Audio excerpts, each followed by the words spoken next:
Well, it being past the appointed hour, we'll call this work session of the House Judiciary Committee to order.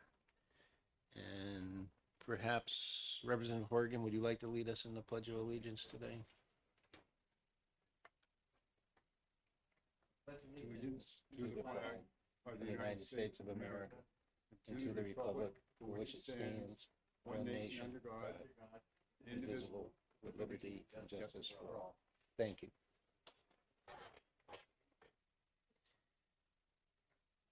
This being a work session, do we need to call a roll today? Mr. Clerk? No, we don't really need to. I have everybody here that's here marked as being in attendance, so I don't think so. Thank you. So the purpose of today's meeting Well, go ahead. is to address interim study. We sent 8 bills to interim study. These were bills that, for one reason or another, we didn't feel that we were able to make a recommendation on at the time of our hearings. And so we have really 3 alternatives today, and I've talked to the clerk.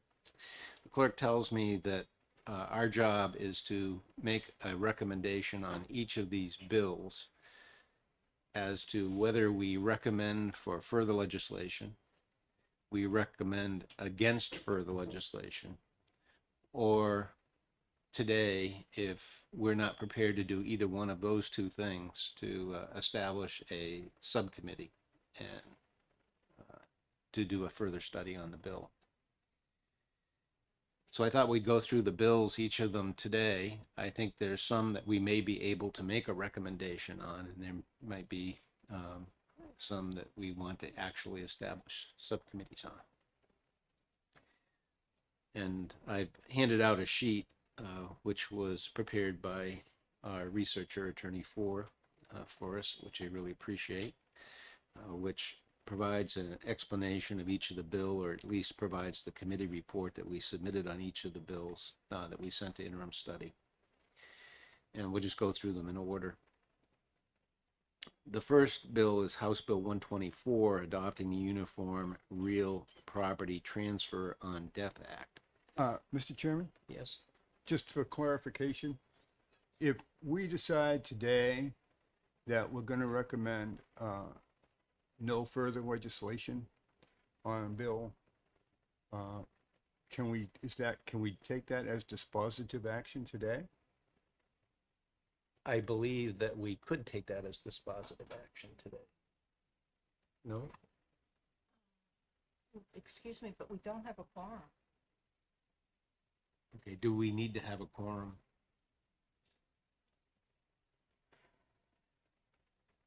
Mr. Chair, you are the lawyer and I'm not. I guess in my mind, I would consider this as the recommendation of the work session that would go to the full committee at some time in September or October. At which point we could just vote on everything, including if there are bills where we have in fact created a committee. But you might want to check with the clerk, but I think without a quorum, we can't take an official vote. Are we all in agreement with that? I agree with Marjorie. Yep. It just doesn't feel right to Yes, I agree. do this with a small number of people. Yeah, That's me- fine with me. And in the fall, if some of the members who are absent are going to be absent in the fall, then that'll give the 2 caucus offices time to round up replacements and so. Yeah. So, Okay. Representative Soviet. Just for clarification, I think that a subcommittee or the working group would make the recommendation to the full committee, but I think it's the full committee. Some sort of quorum is needed to make the final recommendation. Also, on the options for recommend legislation, not recommend legislation, or send it to the subcommittee. For instance, on this first bill, I think it perhaps is something that would be referred for future legislation, but I don't know that I would want to be involved. It seems like a rather in-depth sort of work session that would be needed, along with probably many other entities, giving their input on it. So, is there an option to recommend for future legislation without doing the study on it? Okay, just wanted to confirm that. I believe that there is, and with regard to those two pieces of legislation dealing with the transfer on death deeds, I've contacted the attorneys that came and spoke at the hearing and pointed out the issues with regard to the bill. I am one of the attorneys for the T&E committee, legislative committee, and we're happy to take both of those on. We're looking at a fall timeline, just so you're aware. Thank you. I guess what I was going to say is they've agreed that that they would come back in the fall with a proposal for legislation. So I don't think there's a need to create a subcommittee to do that. Representative Horgan. And of course, pointing out the obvious, HB 124 appears to be identical to SB 243, except for the last page, which is just like and those aren't major policy points on the last page. So obviously, you'd want to have one subcommittee look at both of those, of course. Stupefyingly obvious point, but I felt the need to make it anyway. So do we want to do the formality of having someone make a motion that we recommend this for further legislation? Representative Smith, would you like to do that? I would make such a motion to recommend further legislation. And would be that on both bills, House Bill 124 and Senate Bill 243?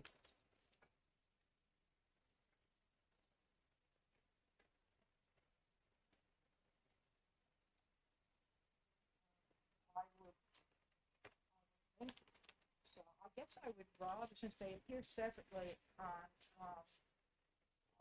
interim study worksheet, I think I'd rather make separate motions. Okay. If that's okay with Yep. you.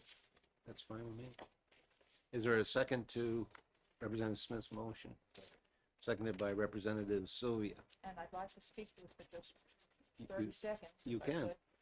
Take And all the that time is, you want. I would point out to those people on the committee and those people in the audience that we're sympathetic to these bills. We think they need a lot of work, and we're not in a position to do that work. They would have to come to us to get the work done. But beginning in September, I believe, starting the 14th, I don't have the calendar in front of me, incumbents, who may or may not be elected in November, but as long as they're incumbents now, can in fact file legislation for the next term, so that if outside groups are working on any of these, one of the things they might want to think about is identifying potential sponsors of the more carefully drafted legislation and actually file them starting in September. So they don't have to, they will come back here for a final vote, but meanwhile, on another track, progress could be made on processing them for consideration for next term. And I hope my seconder agrees with that. Mr. Chair? Yes. The filing dates for September begin on September 6th, and they end on September 16th for new legislation.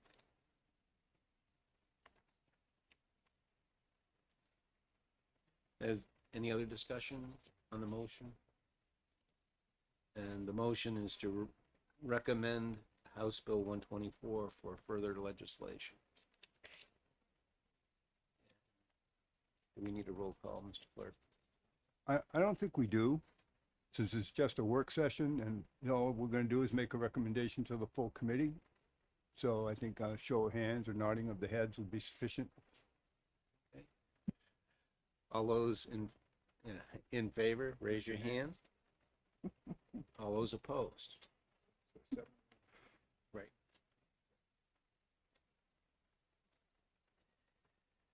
House Bill 248 relative to the judicial retirement plan. I spoke with the sponsor this morning,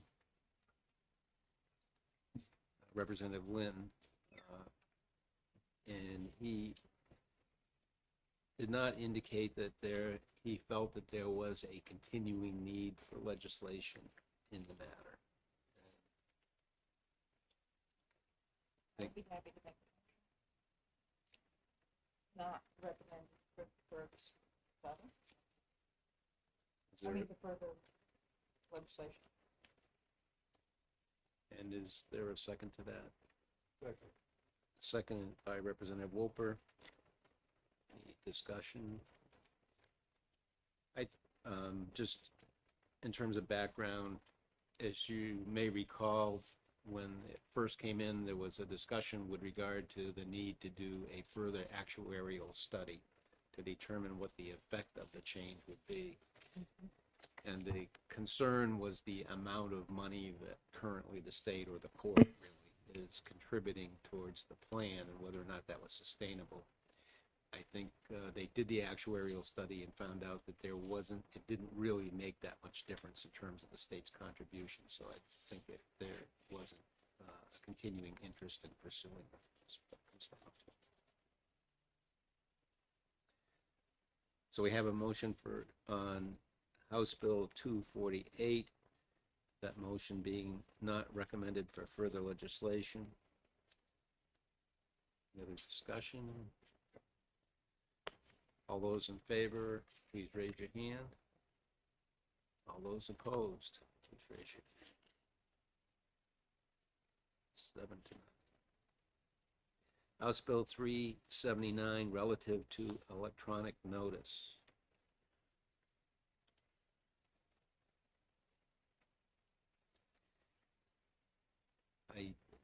Representative Andrus, I know that when I sent out an earlier email, you indicated that you might be interested in studying that.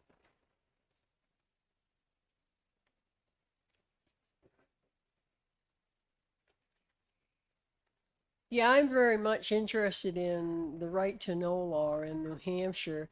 And I think we have to have a real in-depth study on everything, because if we make changes, it has to affect every agency, everything in the state of New Hampshire, schools, I mean, everything. We can't have 2 or 3 different laws.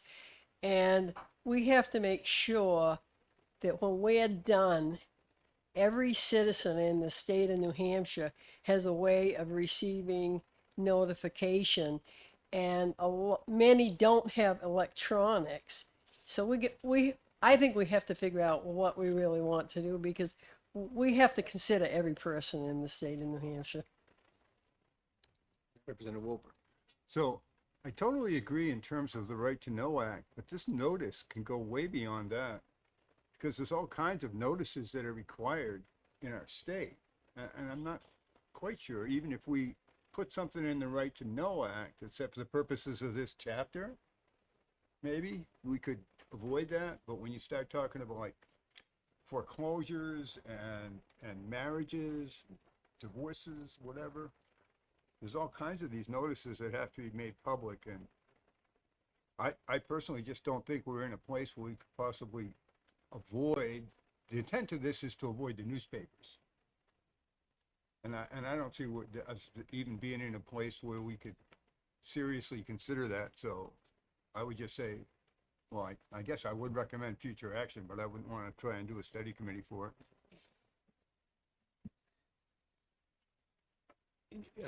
let me understand what you just said. You would recommend further legislative action, or? Well, it's what Representative Andrus said. At some point, we're gonna have to do this. Right? I mean, it's burdensome right now on everybody to use newspapers, and I'm about to campaign in Barrington. I have no idea if there is even a newspaper of general circulation within Barrington that I could go to place advertising. But the requirements are all over the place, and there is a lot of people who would not necessarily go to a website or even think of going to a website to look for a notice, say, of a hearing in the courts. I don't know. So yes, eventually we need to be there. That's in the future. So maybe it's far future is what I'm saying, as opposed to the near future. And are you in favor of doing a study committee, a separate study committee, or are you saying we could recommend further legislation without having a study committee? I don't see any way that a study committee can come up with any reasonable solution to this now or even within the next, say, several years. So no, I would not favor a formal study committee. Thank you. Okay. Representative Horrigan. Yes, the newspapers, I mean, I know all our state's newspapers are a mere shadow of what they all are, but I think they still have their place. People are going to see these notices who might not know where to look for them on the website. And also the newspaper, every copy is, at least in theory, exactly the same. So there's never any ambiguity about what the notice said. And you could run into that with these electronic notices. I could see, like, we had a few of our friends who come in from time to time. I could imagine them like forging a notice or whatever. So that's, and also, well, and the newspapers that run the bulk of the notices, they do maintain an electronic archive, which is available, though not necessarily for free, like, because it's mostly, I mean, most of them are run by the Union Leader, or to a lesser extent by the Seacoast newspapers and the Valley News and the Concord Monitor, and those are all like electronically archived, so there still is a electronic copy they can look at and see. And you can more confidence that that's accurate than if you're just trying to find the the government agency's website. So I think that's I think there's still a place for have a third party that prints these notices. And actually, as for running ads in Barrington, there is still the Foster's Daily Democrat in Dover is still in general circulation, although actually usually we get more news coverage about the Seacoast and the Union Leader than in what's ostensibly our local paper. But both of those still do run. Both of those still run a lot of notices. In fact, that's probably one of their major sources of revenue, unfortunately. But so I would say, I'd say the time has not come to like eliminate the requirement to print them in the newspaper. Although, Representative Smith. Thank you, Mr. Chair. I think in my trying to process this, I'm separating out the importance of the issue from the appropriateness of our recommending action on a particular piece of legislation. So that I think the issue is very important, but if I were to choose how to vote, and I guess at some point I will, on 379, I would say no. Not recommending further legislation, because I recognize the importance of the issue, but I don't think we're anywhere near where we have an idea of what the legislation should be.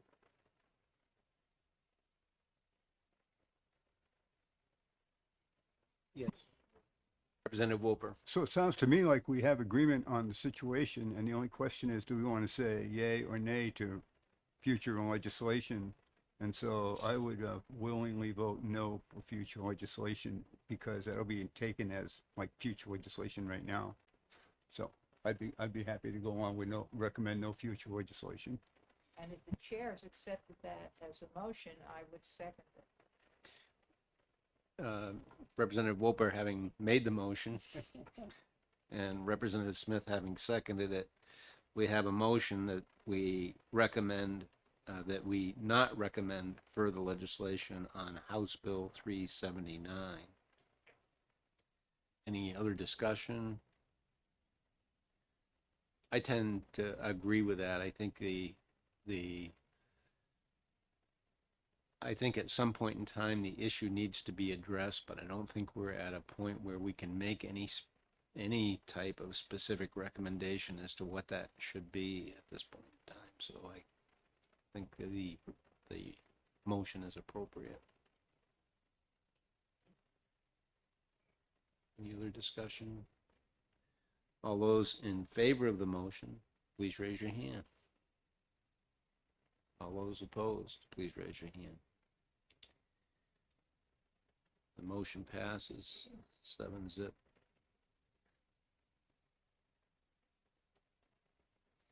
House Bill 1181, allowing a biological father of an unborn child to petition the court for an injunction prohibiting the biological mother from having an abortion.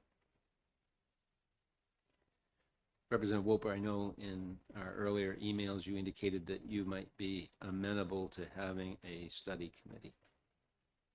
So, Mr. Chairman, I think this is an important issue, and it's one that does need to be addressed, and would both save lives and enhance the quality of life for a lot of fathers, even mothers. So yeah, I'd be willing to chair a subcommittee on it.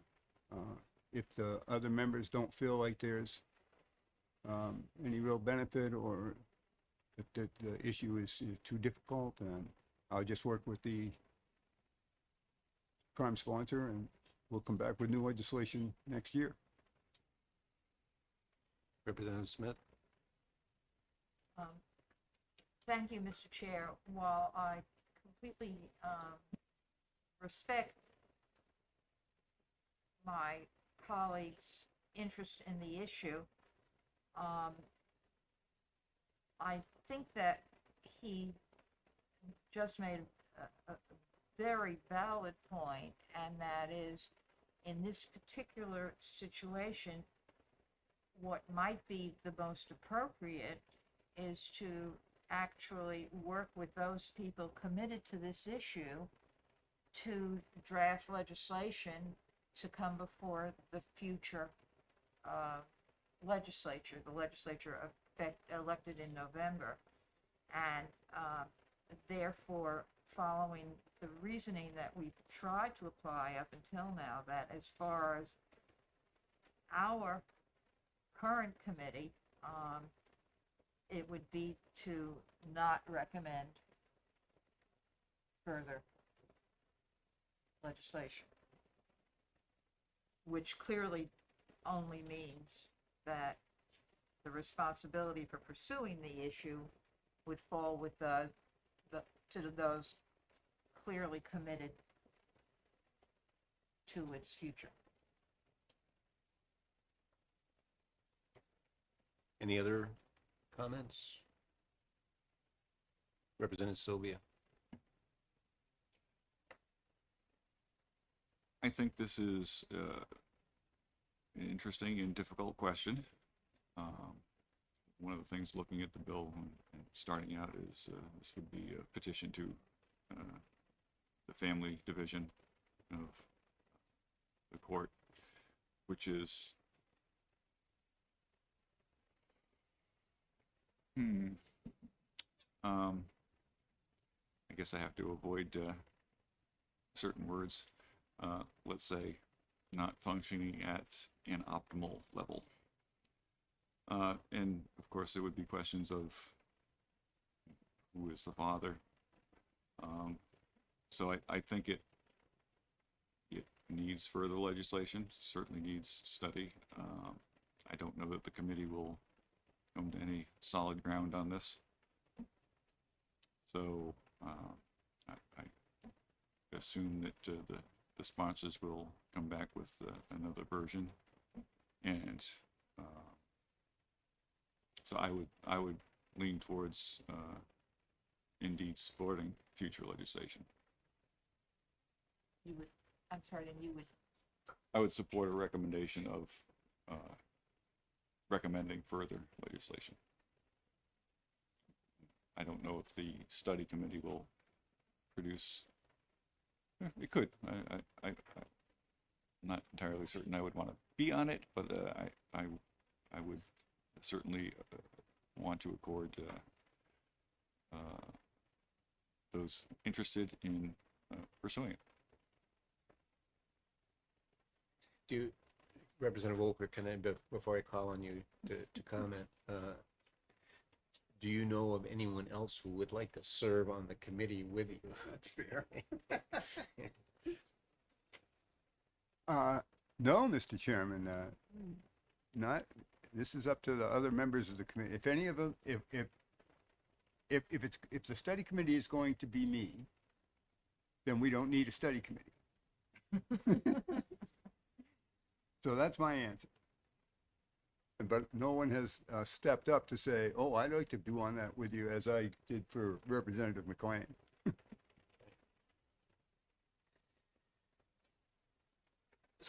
So I guess this is, you know, sort of the way I feel about it is as an option here today, if I have a committee member who says, you know, I would like to take the time to study it, I'd probably want to submit to support my committee member, regardless of the feeling at the time, and let them do their study and then come back with a recommendation. I guess the question is, do I do that if there's only one person who's going to be doing the study? And I guess we could do that, basically just defer the question for now until we have our further meeting of the committee and allow you to come back with making some recommendation at the time. Does that make sense to you, Representative Smith?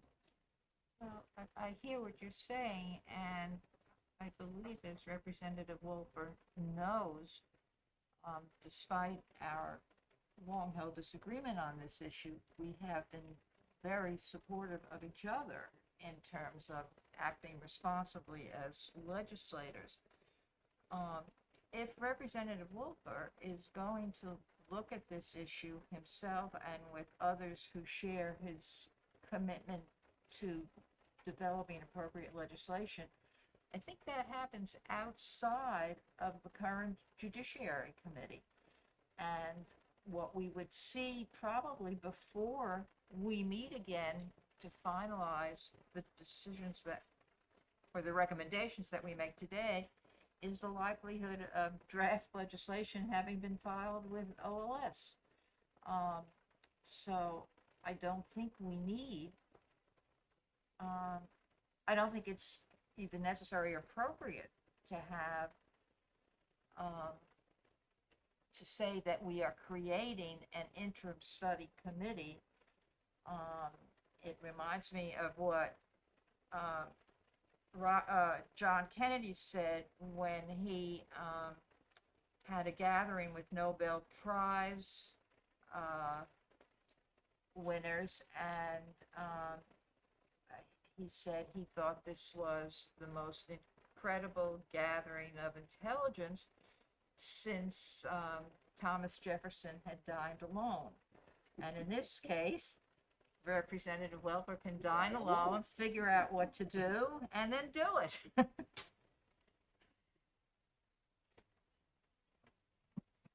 So, Mr. Chairman, I pretty much have to agree. That's a study committee of one makes no sense to me at all. So are you supporting a recommendation of no further legislation? I would support it, yes. And who would like to make that motion? If in fact you're looking for such a motion, and out of respect for all of my colleagues, I would make that motion. And seconded by Representative Di Lorenzo. Representative Sylvia. Just one observation, and I'll vote no on this recommendation with all due respect. I think that a study committee would benefit from having parties that are not in support of this idea and see if there is any sort of middle ground that might be reached. Obviously, you know, this is abortion is a divisive issue. The right of the parents is perhaps a little less divisive, and perhaps there is more possibility of a middle ground, but that's just my opinion.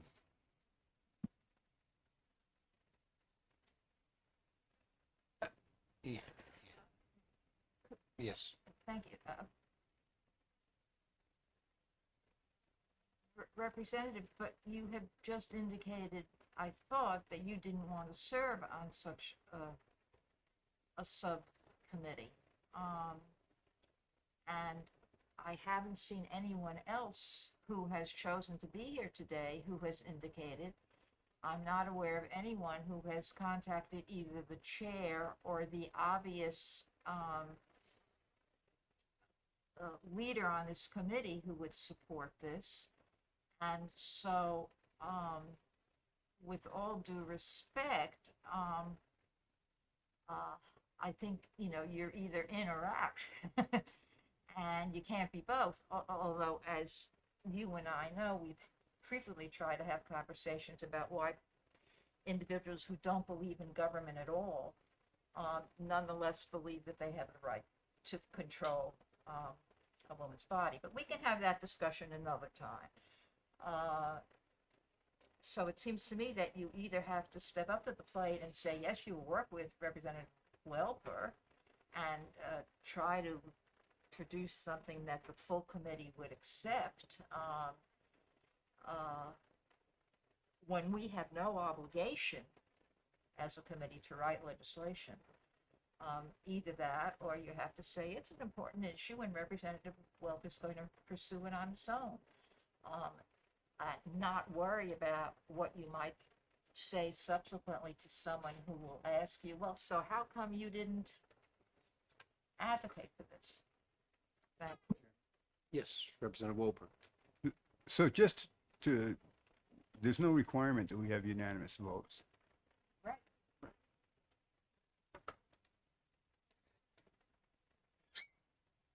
But there is, it seems to me that there's another alternative here, and that is, I don't think we're under any obligation today to come up with a final recommendation. So I don't think we have to come up with a recommendation today, one way or the other, or even create a study committee today, if the full committee is going to be coming back again. So one of our options today, it seems to me, is that we can agree that we're not going to take any action on this today, and then when we come back for a full committee, decide what we want to do. Representative Wolper, is that an indication you want to speak? No, it's interesting. So it's an interesting idea, Mr. Chairman. It sounds to me like, so we'll just not do anything today. We'll kick that can down the road. Yep. And when we come back together, if there's legislation already drafted, then we'll recommend that, well, we'll decide whether or not to recommend that legislation. I don't know. Well, the thing is that, the way the reason I suggest that today is that we have 7 people here today. I don't know if there were other people who might volunteer on our committee to be on a subcommittee if we had the full committee here. I don't know if Representative Nodder might agree to be on a subcommittee, or Representative Murner be on the subcommittee, or Representative Chase be on the subcommittee. So long and the short is, I guess the question is, should the 7 of us decide to make that recommendation today when we don't necessarily have to make that recommendation? Mr. Chair, I would be happy to withdraw my motion and leave a blank slate here, tabula rasa for us on this bill. I don't know what, in fact, I can speak for 10 members of the committee, and say that 10 members of the committee have been asked on 3 or 4 different occasions, do you have any interest in serving on any interim study committees of any of these bills that are before the Judiciary Committee? And I have had responses from every one of those people, and only one person has responded saying yes. She has interest in serving on one interim study committee, and it's not this one. I don't know about the majority, but I can speak, I believe with authority, that of the 7 Democrats who are not here, not one of them wants to serve on any of these. Representative Horgan. Yes, I would be reluctant to serve in this subcommittee because I'm just so viscerally horrified by the basic aim of it. I'm not sure whether a man, even if it is the father, forcing a woman to give birth against her will is that's something that's very hard for me to accept under any circumstances, even if there's all this due process in here. But the problem, I mean, and the bill's probably aside from that, the bill's probably unnecessary, and I haven't looked into the law relating to paternity testing, but I'm sure there's we've been doing paternity testing even before we knew about DNA, so it's probably like a large body of law, and somebody might want to look into that before we meet in September. I don't recall that coming up at all at the hearing or during our executive session on it, but there's but I don't know where that would meet the concerns of the sponsors of this, since paternity testing is a long established medical procedure, and maybe there's improvements made to the laws or the regulations regulating that, but that's not really probably the intent of this bill. So I would certainly not want to serve on a subcommittee related to this issue, even though it's a very, very hot topic, which is going to be vigorously debated next year here in Congress and every other legislative body. So that's where I'm coming from on this one. But Anyone else? Personally, I just prefer not making a recommendation today with the 7 of us and waiting for the full committee to do that. Mr. Chair, would it be appropriate for me to withdraw my motion and to see if, in fact, Representative DiLorenzo would withdraw the second? I would like to withdraw the second, please. Thank you Thank very you. much. And I guess I would just move that we make no recommendation at this time and wait till we have our full committee session before we do so. Is there a second to that? Representative DiLorenzo, we can second that. Thank you. Any other discussion? All those in favor, please raise your hand. All those opposed? Yep, 7.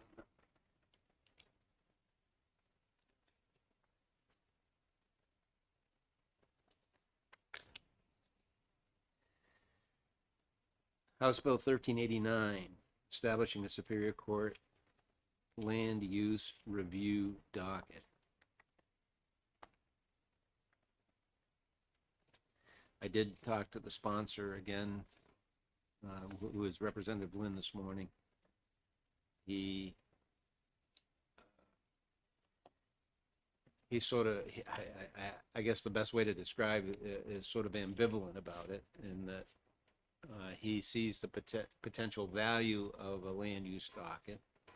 On the other side, he sees that the discussion that we all had, and that was, if you're going to give the court another judge or $500,000, is that actually the best use of the funds? So he was sort of up in the air as to whether he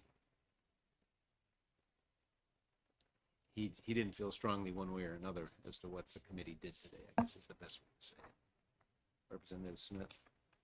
Thank you, Mr. Chair. I know this is a work session. I don't know if there happens to be anybody sitting in the room who might be in a position to tell us what, in fact, the judicial branch would like us to do. But we are now entering a budget year. The judicial branch should be well into the process of constructing what it is going to submit to the governor, and that would be the ideal place if the judicial branch was seriously considering a change in its structure and at the same time a need for additional funds to carry out that purpose. And so that being the case, I think, again, to say that we are not recommending further action does not mean that we're making a decision on the merits or the cost of this, but that it's just not appropriate at this time for this committee to take further action. Representative Head, do you want to address that? Representative Head, Attorney Head, excuse me. Got demoted? Well, I won't say what direction that is.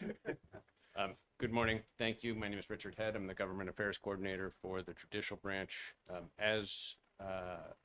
In recognition of the comments that were made during the executive session, I did send a follow-up letter to the committee and noted that the Judicial Branch supports the policy behind this bill of improving the speed at which appeals from land use boards are conducted in the Judicial Branch.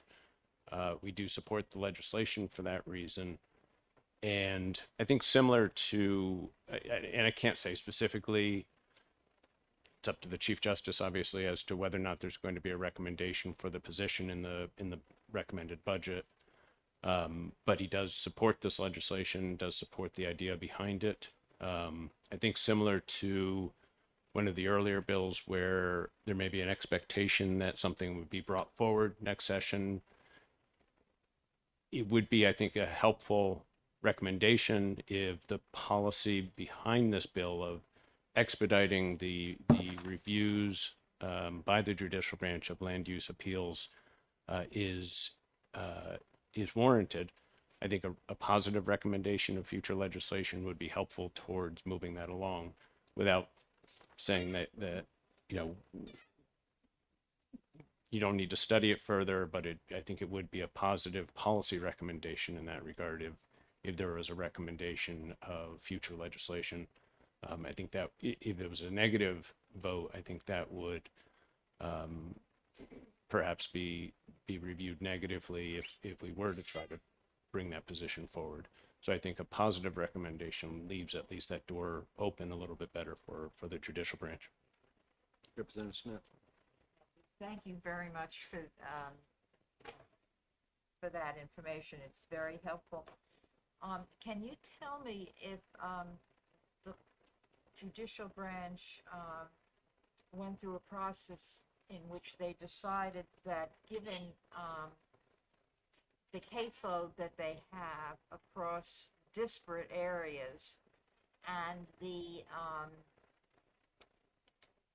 potential shortage of judges and support staff in the entire judicial branch, that they made a calculated decision that it is land use that should be brought to the top of the list in order to make sure that land use issues moved at a rate more rapidly than all the others. So thank you for the question. I think probably the short answer is no in that sense, but we have heard through multiple pieces of legislation that this is an area of priority for the legislative branch. So we saw it in Senate Bill 400. We saw it in this bill. What was interesting I don't remember which bill, Senate Bill 400 ultimately ended up in, because it was tacked on to another bill. And then I think it was actually the bill on the parking garage. The issue, that bill had specific deadlines built into it for appeals from land use boards. And it's my understanding from the comments that were made is that Representative Osborne had asked that that be pulled out in light of this very meeting here today to discuss the land use boards. So I do think there is a strong legislative support for this. So I think we're reacting to that as opposed to saying, you know, of all of the areas of law that the Superior Court reviews or the Judicial Branch reviews, you know, which ones should be given higher priority. You know, there are a number of them that I think there might be agreement on. I think family division might be one of them, but I do think land use is an area in which there is strong support for having a faster review, in large part because the nature of those projects tend to be very time sensitive. Representative Smith. Do you remember, I don't have the omnibus compromise bill in front of me. Do you happen to remember which one of the sections, of the many sections of that? So no is the short answer. It was because the DHHS large bill got pulled into that also. I don't remember, and I don't have in front of me that bill. Most of Senate Bill 400 stayed in the final version, but the specific sections that dealt with the deadlines for the Superior Court were pulled, and the comment was this bill. Thank you. Could I follow up? Yeah. So at the time when, are you saying that at the time that the legislature was taking final dispositive action on this, that section was removed? That's correct. And my interpretation, and I'm only speaking from an audience member's perspective, the comment was made that the issue of timing and deadlines would be considered as part of today's session on this particular bill. Thank you. Just if I could just follow up one more, and when you say that there's strong legislative support for that, you noted the majority leader, and we certainly know, you know, the major role that he has played in this current term. Can you help me understand who else was, since there are 400 members, who else shares that? Well, I guess was Representative Lynn on this one too? Yes. So those two. yes. So can you tell me who else, in addition to former Justice Lynn and Majority Leader Osborne, were part of this cohort, that legislative cohort that took a major position on this? So no is the short answer. It was a comment made during the committee of conference by one of the Republican members of that committee that I'm referring to. Obviously, I wouldn't speak for any other members other than just the comment I specifically heard. One of the other aspects of this, I think, is, you know, we also have the separate administrative docket that is an option that provides, some relief for a subset of appeals. They deal with residential or residential related appeals. So that appellate board is an option, but it doesn't cover all types of land use decisions. But that, I think, is further evidence of at least a legislative interest in having a more rapid review of these types of projects or these types of appeals. Thank you. That's very helpful. And of course, in that particular case, we did agree for the creation of a special board. We now had not quite 2 years, I guess, of experience there, relatively few cases, but cases that where we've demonstrated the value of that particular board, so that the legislature did commit to specific action there, whereas they chose so far not to commit here. But your comments have been very helpful, and I appreciate your candor, which, since not one of us, including the former judge sitting here, would believe that, and that we have a full grasp on the complexities of what the judicial branch is juggling right now. So thank you. Thank you. I guess if I could follow up on that. It's not as if the court system is just ticking along smoothly at this We're point. doing great. Okay. So has the court system provided at some point in time a list of what its priorities might be if you have $500,000 of funding as opposed to fix the current problems, as opposed to trying to create a brand new court? So a fair question.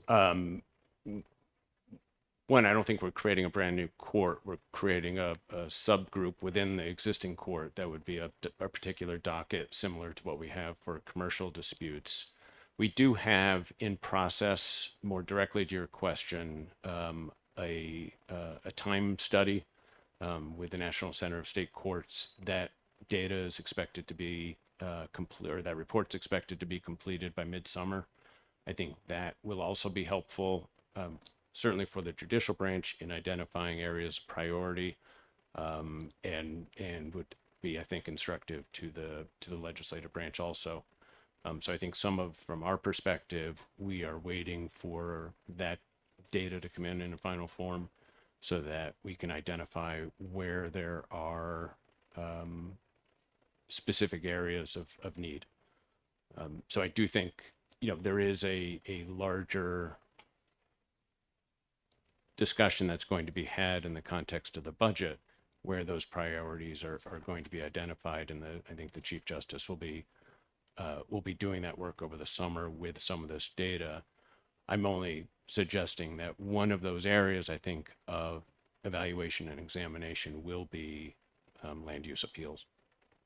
And I just want to follow up, because I think that is the issue that I have with this particular bill, and that is we're not handling our criminal cases in the Superior Court with efficiency right now. We're backed up. And I might disagree a little bit with that, but well, Okay. look at the numbers, I think that's all you have to look at. And I guess the reason is, what are the causal relationships there? I mean, between the pandemic and the shortages in the public defenders group. But I get what you're saying also. right, it's anybody's fault but the court system. So No, long I'm and just short, saying it's not just the court system and not just resources within the court system. right, but it needs to be fixed. Whether whoever caused it, whatever the cause might be, it needs to be fixed. And we got small claims cases, the constant complaints about small claims cases not being heard, not being timely heard, and giving the lowest priority in the system. And so I'm just wondering, if you're going to focus funds, are you going to focus funds to fix the current system? That's So thank you for the question. And I throughout this session and some last session, I'm relatively new in this position. I have identified, especially in the circuit court, significant resource limitations that the court has, both in terms of clerk's office staffing and also judicial resources. And I say that in the context of legislation that is adding to the burden of the circuit court. So as additional legislation gets added, I think the ripple effects also have to be considered by the legislature in terms of, and it's similar to the conversation we're having about the land use docket. Once you prioritize one thing, you are necessarily with a fixed amount of resources going to cause some other ripple effect through the system. So if we, for example, move something from Superior Court to Circuit Court, or we increase the number of hearings on a particular area in Circuit Court, things that don't have statutory deadlines or don't have constitutional deadlines, such as small claims, are inevitably going to be pushed downstream unless there are additional resources put into the system. And that's absolutely true. And I do think this time study is going to help provide data on where we have resource limitations that are causing that type of impact in terms of the length of time cases are being taken to handle. Yeah, Representative Wolper. Thank you, Mr. Chairman. Thank you for giving us the information that you have. I want to follow what Representative Smith mentioned, and that is we just recently created the Housing Appeals Board, and the intent of that is, I think, identical to what the intent of this suggestion for docket is.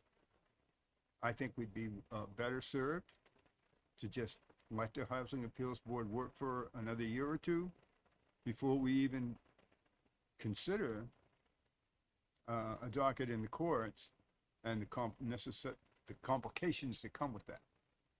So I would say we should just not pursue this. Representative Smith. Again, thank you for the information. It helps us a lot to get that kind of information. And I hear what Representative Welper has said, and I agree completely. But because of the information you've given us and saying that there is a study from quite a reputable external group where you expect to get the results by midsummer, We're hopeful in August.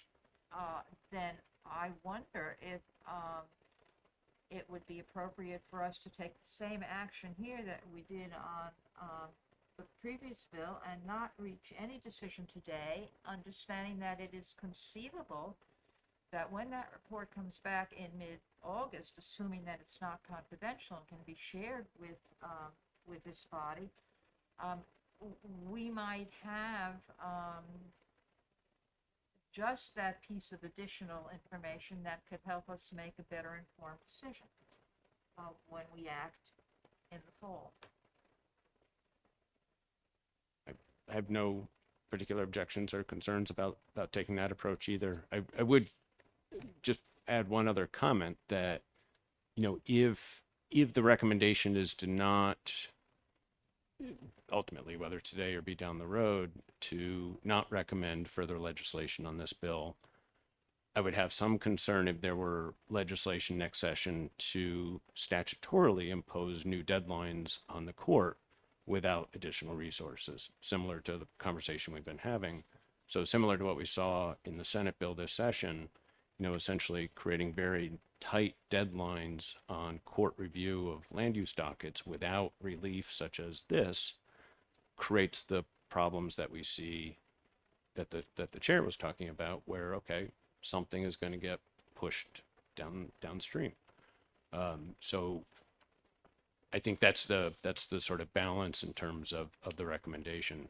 And I think the recommendation then, if it's a no further legislation on this type, would be, the message I would hope would be, we have this new docket through the other process, through the administrator process, let that take its course rather than starting to impose narrow deadlines on the court without additional resources. Representative Smith. Again, thank you. I want to point out that something that I alluded to earlier, and that is that we are well into the next budget cycle. And one very telling piece of information would be if the court is suggesting to the governor that this particular docket rises to the top tier of importance, and therefore we are asking for X $100,000 in the budget that would be starting not quite a year from now, in July 1st, 2023, to carry out such purpose, or perhaps, as the chair has indicated, that the court might weigh a lot of very difficult choices, and we understand they're difficult choices, might in fact indicate that if the court were to have access to additional funds, it would rather those funds, or would choose to have those funds go to A, B, or C, and absent from that list might be a land use docket, so that we have happening in the next few months a number of activities. Judicial Branch submitting its budget to the governor, and the study committee coming back, the study group coming back in August. All of that would help inform this committee as to what we might want to say in something that we're required to do by November 1st, is it? Yes. So that calendar makes it possible again for us to have better information than we have today. I think those are all fair points. Thank you for the comments. So were you making a motion that we not make a recommendation at this? I would move not to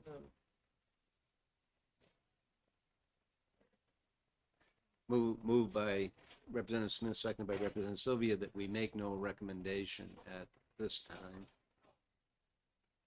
Any other discussion? All those in favor, please raise your hand. All those opposed, please raise your hand. So we'll make no recommendation.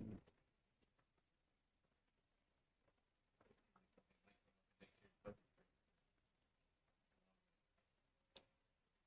think that's the right decision.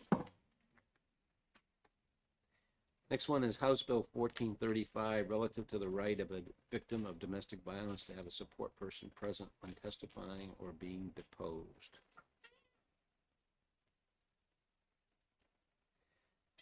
One thing I would point out is that I understand the governor is reconstituting the domestic violence task force.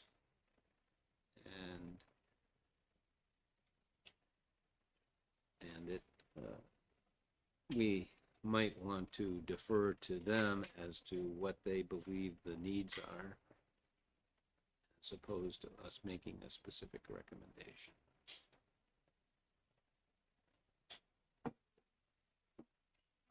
Mike, Representative Sylvia.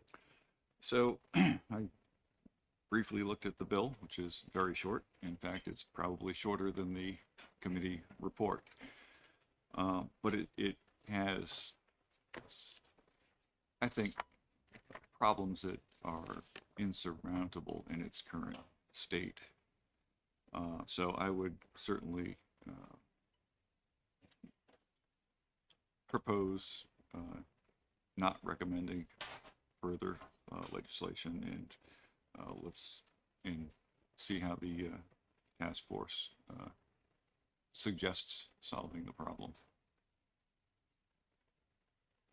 Is that a motion? Yes, it is. And is there a second to that motion? I would second. Seconded by Representative Smith, that we recommend no further legislation. No future recommendation. Any other discussion?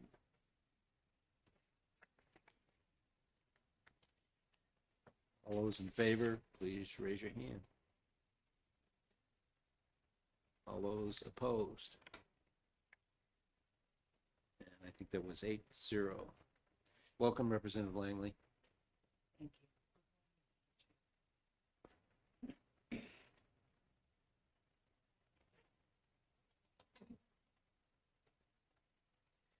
Senate Bill 243, transfer on death deeds. if we were to take similar action as to House Bill 124, we might recommend further legislation. I don't know if somebody wants to make that motion. I would make that motion. Representative Smith moves that we recommend further legislation. And is there seconded? Representative Sylvia, this is the same. Representative Sylvia seconds. Any other discussion? Seeing none. So, Representative Wolfer. I suppose for the benefit of Representative Langley, who wasn't here for the first discussion, Yeah. she might want to just hear a few words before we ask her to vote. Representative Lang, we actually have a representative here from a group who is working on proposed legislation. And it's the same group who came to testify at our hearing and explained all the problems with the current bill. And they're working on coming up with a proposal for legislation that would work. Because the basic, I think people believe that the basic idea was good. It just, the way the legislation was constructed, it didn't work well for New Hampshire. And so we've recommended the other bill, which is very similar, for further legislation. And I think that's the proposal for this one as well.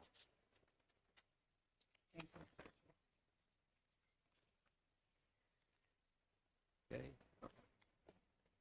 They're extremely similar. I think the first 3 pages are identical. It's just the page 4 is different. But on the other hand, our uncertainty about passing, even though one of them was not strictly because of what was on page 4. So Okay, so we have a motion pending. Any other discussion? All those in favor, raise your hand. All those opposed, raise your hand. Again, 8-0. And finally, Senate Bill 296, relative to complaint procedures in cases before the Commission for Human Rights. And Representative McLean has indicated that he would like to do a study committee.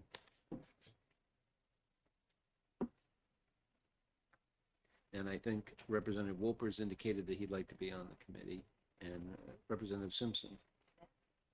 Representative Smith. And was Representative Smith, Simpson? No, just Representative Smith? Oh. And Representative Di Lorenzo.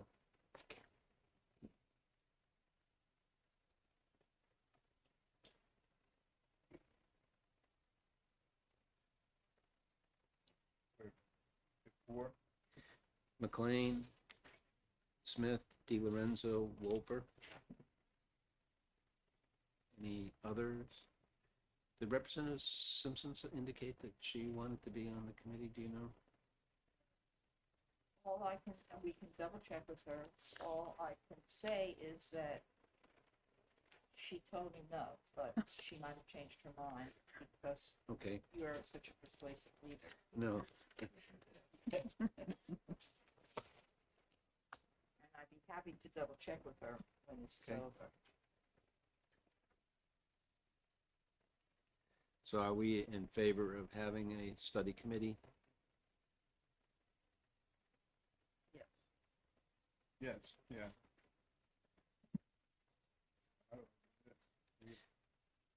So we, Represent, my understanding. so I take it that means we're gonna postpone the decision today. Won't be any decision today. We'll just Right. make a motion to appoint, I guess, a motion to appoint a committee. I like that.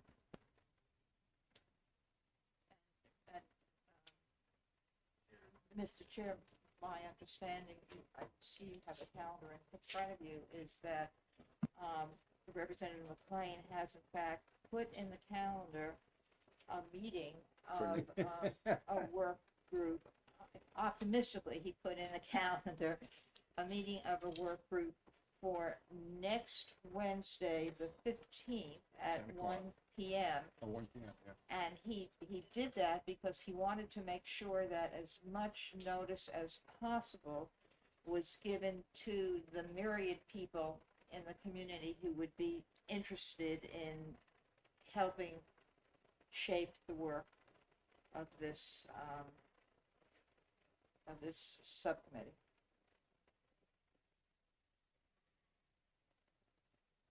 Okay.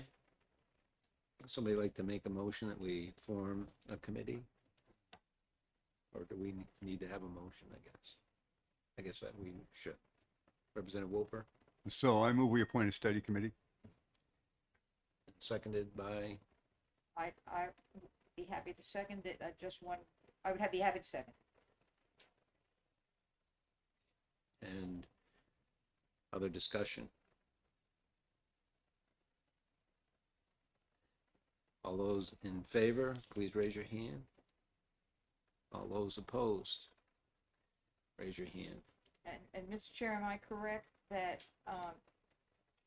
as the event has now taken place, that we have asked for such a study committee, that you had indicated that if such a committee were to be formed, that you would ask Representative McLean to chair it? Yes, that's correct. I would direct him to chair the committee. Good. And I will I'll make an effort to participate ex officio. Well, of course, as a member of the Judiciary Committee, I don't think it has to be ex officio. Okay.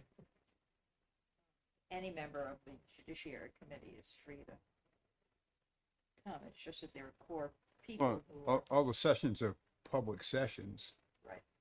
and any member of the committee can certainly attend, but technically, they don't have the status of full subcommittee members, although it would be really good for us to have another one, so there would be 5 instead of 4.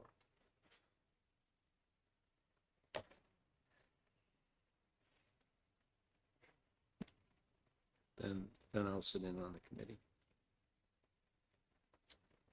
If that's okay with everyone.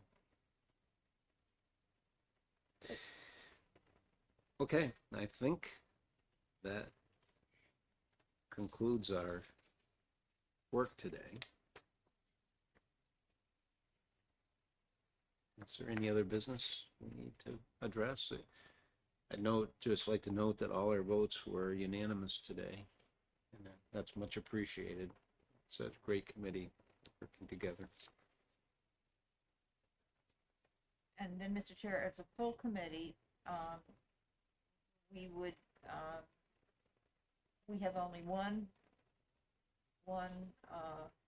subcommittee that we've established, whatever we call it, work group, subcommittee, I don't know. Yep. technical word. But that the full committee would meet then sometime in the fall in order to confirm or to vote on our suggestions that we made today, plus suggestion coming from the one subcommittee. Yep, that's my understanding. That's what we discussed earlier on, and I think that's the intent. Right.